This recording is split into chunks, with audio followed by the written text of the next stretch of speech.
तर दिवाळीची सुट्टी संपली आणि आजपासून मुलाची शाळा चालू झाली. तर मुलाची कमी आणि आपली जास्त शाळा चालू असते, कारण सोडण्यात आणि आणण्यातच आपला दिवस जातो. तर मी घेतले होते आज इथे पराठे बनवायला त्याला, कारण तो अशा तर भाज्या खात नाही, म्हणून मग मी त्याला अशा ॲड करून देते. थोडेसे इथे बटाटे फ्राय केले होते, त्याला खूप आवडतं, त्याच्यात थोडेसे मसाले ॲड केले होते.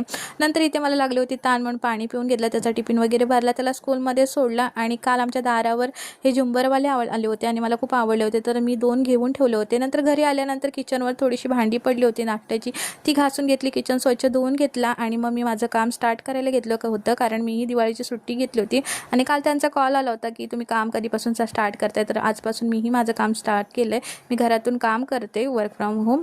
नंतर काम करता करता मितांशला आणायचं टायमिंग झालं, मग त्याला स्कूलमधून आणलं, त्याचे कपडे वगैरे चेंज केले, त्याला खायला दिलं आणि मग नंतर त्याला आईकडे सोडलं.